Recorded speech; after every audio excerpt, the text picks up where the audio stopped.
In Australia, there are still knockers. There's people everywhere, still knockers, reckon that he must be chucking the ball to achieve what he achieves. And I keep saying, for God's sake, you know, like he's been tested at 300 frames per second, photographed, and his arm rotates 360 degrees bent. He has a deformity in the elbow and he can't straighten anything straighter than that. That's why it appears so. Please leave him alone and just get on with it.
I met him, Surrey were looking to sign him a couple of years ago, and we met in a hotel, in a restaurant for breakfast, and inside 10 minutes of meeting him he'd taken his shirt off, which was quite surprising over breakfast, and he was able to show me exactly what he could do with his shoulder when he bowled both the off-spinner and the doosra, and having left that meeting I was convinced he doesn't throw it because he could almost dislocate his shoulder, and his shoulder almost came out of its socket to get it to such an angle that he could bowl both deliveries.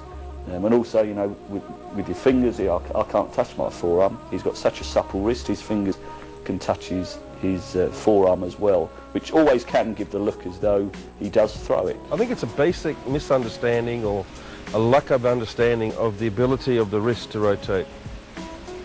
For that wrist to rotate in the way in which it does is totally different to any other bowler, off-spin bowler, finger spinner in the world. And to ask people to copy it, they just can't do it. They just can't. I still can't do it now. I've tried and tried, but I can't do it. Well, Murray's unique bowling style is one of the most talked about action in the world of cricket. So what's the secret of the spinner's success? Here we go. The aspect of his bowling which has caused controversy in the past is the way his arm appears to be bent at the elbow when he releases the ball. There you go. A birth defect means Muralitharan can't fully straighten his elbow, prompting claims he was throwing or chucking the ball. However, scientific tests proved his action was within the legal limit of 15 degrees. But what's so amazing about Muralitharan's action is his wrist. Double joints make him uniquely flexible. This has two main impacts. First, he's able to flick a ball out of this hand with such an exceptional range of motion. He gets the ball to spin prodigiously, it says here. Secondly, his wrist bends so far back it helps to disguise the position of his fingers on the ball, so the batsman can't predict what's coming his way. Well, physio Semi Margot joins us now in the studio, as you can see. Thank you for joining us on Afternoon Live. You brought a friend with you. I brought the arm. This is the humerus, and this is the forearm, which is made of the radius and the ulna, and this is the elbow. And the interesting thing in this particular case is that he was born with this congenital abnormality, which means, unlike you and I, who can fully straighten our elbows, he can only straighten his elbow to about this position. Why? That because of this congenital abnormality. He was born like that. So it's slightly more bent. It's not really a problem. Some people have got bent elbows. But what that means, as everybody at home's doing this now, aren't they, to see whether their arms straight or slightly bent. Okay, so we can bend our arms like this. His is slightly more bent. His is slightly bent. Now what this means in real terms is your body adapts, and to make up for the lack of movement in the elbow, he's got this helicopter or rubber wrist, so his wrist becomes excessively mobile. So unlike your wrist that can do that, his wrist can do all these amazing helicopter kind of movements, which allows him to deliver the ball with immense spin and unpredictable directions. And they can't see where his fingers are. Indeed. Presumably that's going to mean arthritis, though, when he's older. Well, it's going to mean arthritis as much as you may get arthritis in your wrist. That's normal for him because his elbow is slightly shorter and tighter, and his wrist is a little bit more mobile to make up for what's not going on in his elbow. Will that be the same in his other hand as well? No, because his other arm is normal and straight. And it's being cleared as being a legal elbow, legal enough to deliver the balls that he's delivering. Is that sort of... It's incredibly uncommon. Shouldn't call it a problem, really. It's anything but a problem. No, it's an advantage. In this case, it's a massive advantage. Ordinarily, this would be a potential problem, but as far as he's concerned, he's using it to his advantage. And obviously, he's incredibly skilled and talented. With this thrown into the mix, with his tight elbow and hypermobile wrist, this has allowed him to achieve what he's achieved. And it won't cause him any problems in later life? There's nothing that you think, oh, actually, because that happens, this is going to happen to him later on? It's unlikely, but the glory of the current record being broken will certainly outweigh any minor problems he might have later on in his life. And can you train your wrist to be a helicopter wrist? There's a limit as to how far your wrist will go. In terms of a normal wrist movement, this is the kind of normal wrist movement that you can carry out. I've got quite a mobile wrist because I'm a physio, but you can actually work on stretching the wrist to make it more bendy in all directions, but there's a limit as to how far it will go because I've got a normal elbow and I've got a normal shoulder. But in his case, he's been able to train his wrist so that it can actually do things that are beyond the realms of normality. These are the tests that we saw that he was having. Oh, that really looks as though it hurts, doesn't it? I know it doesn't, but these sort of tests, what would they illustrate, do you think?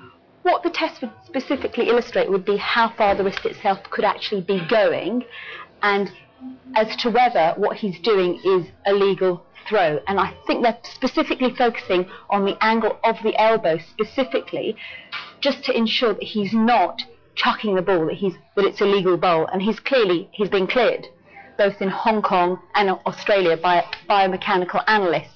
But when you look at it, it's amazing what he's doing. It's this really obscure helicopter or rubber wrist. And you're saying it's not that common, but it won't cause him problems later on? Indeed not, it won't. Good for him. And now he's got more wickets in Test cricket than anybody else.